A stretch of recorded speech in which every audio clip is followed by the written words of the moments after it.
Okay, welcome everybody. Welcome back to CMN103 Introduction to Creative Industries. Today I'm joined by Professor Phil Graham. Welcome, Phil. Thank you, Gail. Okay, so Phil is the head of school for the School of Communication and Creative Industries, and today we're going to be talking about creative industries. So, Phil, you've been in the creative industries, if you want to call them that, for a long time. First as a practitioner, and then latterly more as a theorist, if you like, or an academic in that area. How would you define the creative industries? Do you have a definition to offer? I do. As an academic discipline, I see it as the intersection of scholarship among the arts, technology, commerce, and the law. So it's an interdiscipline. It's not a discipline, I would say, because we're interested not only in the industry of creativity, by which I mean the making and doing of useful things. We're also interested in the business of creativity, how people make money out of those things. And it's a distinction made by Torsten Veblen in about 1923, I think, in the Absentee Ownership book, where he defines industry as the making and doing of useful things, and business as the buying and selling of things to make money. They're very different principles. And so when we do creative industries, we have to think of those two aspects, because people confound business with industry and treat them as if they were the same thing, whereas they're not. They're in constant conflict with one another. The making and doing of things, craftsmanship, if you like, or artistry, or however you want to call it, is speculative. It's unpredictable. It's slow. It's caught up with egos and amounts of care and aesthetic sensibilities and things nobody else possibly can see. Whereas business is turn it over quick, get it done, turn it over, try it again. So you find the two.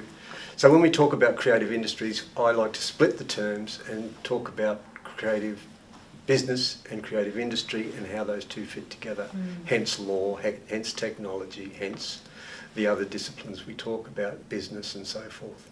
So if I was a student at home and I didn't know what you meant by interdisciplinary, is that what you mean, that it's a collision of or a combination of a number of different disciplines or ways of thinking? Yes, an intersection of all those things, so that we don't just think about how art is made or the best way to make art, for example. We think about the audience, who we're speaking with, who we might be talking to, who this is for, what it's talking about, how we're going to do it, how we're going to make a living out of doing it. These are very important facts for artists who are at the forefront of the way the world is going to be in the future for almost everybody else. So the gig economy will be everyone's gig economy soon. It's not just going to be the musicians or the graphic artists' gig economy. It will be everyone's gig economy, if we're not careful, if we don't pay attention. Yeah, so by that I think what you mean is that there is this change in the world of work, and there's a fluidity, and we can't expect to have a job that lasts 20 or 40 or 50 years, that they're going to be project-based or gig-based kind of work. Yeah, zero-hour contracts, so forth, yep. So what does that require? So if I'm an emerging creative, as many of our students at home are, what does that require in terms of what skills, what traits, what characteristics do I need to develop in order to be successful within this kind of project-based economy? I think the number one most important thing is learn to value your own time. That is the single most important thing. If you do not value your own time and you don't know what it costs for you to get out of bed, you will not be able to make a living except by luck. And that's a lotto strategy for a career, and you don't want a lotto strategy for a career. So you want, first of all, to understand how much it costs for you to wake up in the morning. And that's rent, food, entertainment, everything, divided by 40 and multiplied by 2. And there's your hourly rate. Wow. So that's your hourly rate. And I think this is really important as well because, and I'm not suggesting that you don't do work experience and voluntary stuff. We're going to talk about that in another video, and they're really important aspects of developing yourself and getting known and building a network. But I think that aside, I think it's also really important to think about how much time then a project requires of you. So once you know what your hourly rate is, it's not to discount those hours of preparation and time and thinking and practicing. Absolutely. You know, you've got to build that into your fee. So don't think, oh, well, to actually physically do that with this particular software will take about 2 hours. If my hourly rate is $40 an hour, then I'll charge out 80. Well, No. You know, there's been a huge amount of investment in the software. Yes. In learning how to use it. Learning how to use it and the conceptual kind of development to be able to practice. So you've got to be building that stuff in as well. Once you know what your hourly rate is. That's why I said double it. That's why I said what it costs you to wake up in the morning times 2. Right, that's the double. That's the amount. But the reason to know that is to know that when you are doing stuff for free or for development, that you know how much it's costing you, that you know how much every hour is costing you, because as creatives, we tend to over-service. We always over-service in a commercial context if we're not careful and we don't know what our time is costing us. I see a lot of musicians, for example, say, oh, we went on tour and we broke even. What they mean is all their outgoings were covered by their incomings, but that means they made minus however much their hourly rate is. Yeah, they didn't actually make any money. They didn't, no. They actually lost all the money that all the money that they thought. And even if you think that your, minimum wage, if you times that by how many days and how many hours they spent, then that's quite a considerable amount of money. It certainly is, and it's a known fact through recent research beginning in about 2011 in Australia that most musicians are working for half of the annual poverty line. Yeah, so it's knowing your value. Knowing your value, that's first thing. Yeah. Second thing, knowing your peers, knowing who is who and being able to talk with them. And this is not about networking. I dislike that. It's not the use of other people for yourself. Please don't think that that's how you build a family, a creative ecology around yourself. Can I trouble that term? Yes, networking? please. Yes. Because I use the word networking, and I don't mean it in the way that perhaps marketers might mean it or business people might mean it. I actually use it in terms of connecting. Yes. I think it's actually about a human connection. Yes. As opposed to self-promotion. To me, I think of it as a creative ecology. So rather than a network as such, I mean, an ecology is also a network. Yeah, but it's beautifully textured and random and it grows living. of itself. It's living and it's organic and it's not fake. It's not, wow, you could do me some good as a whatever it is. Yeah. No, that sort of stuff will work for a year or two, and then your career will be over, because everybody will know that you use people and you can't use people and discard them. And the old blues song, I think it was a John Mayall, what was it?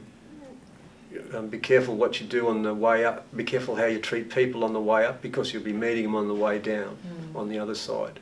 It happens. It always happens. So it's about, if it's an ecology, it's about feeding it, isn't it? Yes. It's about feeding your network or your group, your connection, your family. Yes. What you can offer, what you could give, what you can allow to grow between you. And respecting waste. Respecting wasted time. It's never wasted. Respecting wasted effort. It's never wasted. Tell me what you mean by it's never wasted. Well, you learn something from every effort. It helps you to grow. It's like taking all of your organic trash and putting it in the red bin rather than rather than taking it out to the compost. One must respect waste if one is to respect life. And again, it comes back to knowing how much you can contribute to the waste, Yes. without choking on it, Yeah. if you like. Yeah. So we were talking with Dr. Paul Williams, Right. and he was talking about failing brilliantly. Failing brilliantly, Yeah. and fast. If you're going to do it, make it bright and make it fast. Yeah. Yeah. And he was saying that brilliantly means you just go, right, what can I take from it? Not failing badly, which is, I'm so depressed and this is terrible. No one and, likes me. Yeah, and the whole thing's been a waste. It's not a waste if you No. reuse, if you Absolutely. recompost. Yeah. Yeah, new things will grow. And you can change a word or a note or a character or anything. You can change one thing, and all of that seemingly wasted effort will come to life in a brilliant flash. Nice. Yeah, yeah. So keep playing. It's an iterative Yes. process. It's iterative. It's playful. It's instinctive. Oh, I'm really glad you said that, because if you read a lot of texts around kind of creativity, around anything actually, it tends to kind of rationalise and make logical process. You do this, and then out of that, this happens. And I think that very often we undermine our sense of what is right and what feels creative and what feels dull and Yes. not creative or not right. Yeah. So it's trusting that as well. Absolutely. Yeah. You must trust your instinct. Again, Veblen's great, the instinct of workmanship and the state of industrial arts, again written around the 1920s in a similar time as today, later the 1920s. And I think the creative industries is actually a sign, the ascendance of creative industries is in fact a sign that we are moving almost backwards, although it's not backwards, but it's seemingly backwards, because the craft era is what Veblen said, set us up for mass capitalism. And by the craft era he meant people who worked and made things every day, but every day were confronted with the need to present that to somebody and sell it to somebody. So they were the business and the industry at the same time. So artists these days are independent filmmakers, independent musicians, independent publishers, on and on and on and on and on. What this means is we are outside the system. We're outlaws, in fact, and we have to make things and make a living at making those things at the same time, which is very unusual. But also liberating. Absolutely.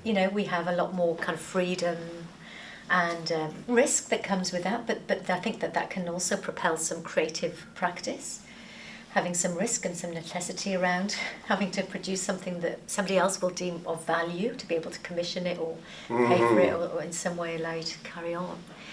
So if you had any kind of advice for students, any last minute advice that you'd be able to offer them, top 3 tips, for example. Top 3 tips. So know your value, we've got that. Back yourself. Yeah. Back yourself. Now that doesn't mean everything you do is perfect, but if you are going to be a sustainable creative career, you need to have faith in your own judgment. And judgment is a lot different than having someone say, yes, I like it, waiting for external recognition, because that'll come later. First you have to back yourself. And if people say, oh, I don't like this and I don't like that, or I think you should do this, I think you should, that's fine. Listen to all the criticism, make your own decision, back yourself, back your own judgment. This is a critical interdiscipline. Creative industries is a critical interdiscipline, and critical means literally judgmental. It comes from the Greek kritikos. And it means literally judgmental. It's neither yes nor no. That's not being critical. Saying yes or no, true or false, is not being critical. Saying good or bad, should or shouldn't, that's being critical. And you should know what it is about yourself. You should know what's distinctive about what you do. That's another piece of good advice. And know your value. Know what your hourly rate. Know what it costs you to get out of bed. Double that figure. That's what it's costing you to live. So I've just got to add to that slightly. And that's because at home there's going to be this temptation occasionally to wander off and go on social media, when you could be reading your CMN103 reading, when you could be practicing your craft, when you could be doing these things that would actually support your aspiration within the creative industry. So if you do know your value and you do know your hourly rate, you're going to squander less, aren't you? Well, I would hope so. And that's why I said divide it by 40, because I'm greatly underestimating the working week of a creative industries person to say we might get away with a 40-hour week. I never have. No. And I doubt I ever will. So that's why I say divide it by 40, because there's a lot more hours in a week than 40. I think there's at least 120. Isn't it? Don't ask me, I'm not. No, 6, 7. I'd need a calculator. 144. It's over 150 hours a week. Yeah. But I'm saying pick 40 and then double it. Okay? Because that should be your working week, and if you and that's what it costs you to live. You don't want to be paying more than it costs you to live in your time, because otherwise you'll end up sad, broke, and But it's not sustainable. It's not sustainable. Yeah. No. So don't squander your talents, and feed your ecosystem. I think then going back to Feed the your analogy. ecosystem. Yeah, feed your ecosystem, and find your ecosystem, and treat it with care and love. Beautiful. Thank you. You're Okay, welcome. thanks very much, and we'll talk next week. Have a good week. Bye. Bye bye.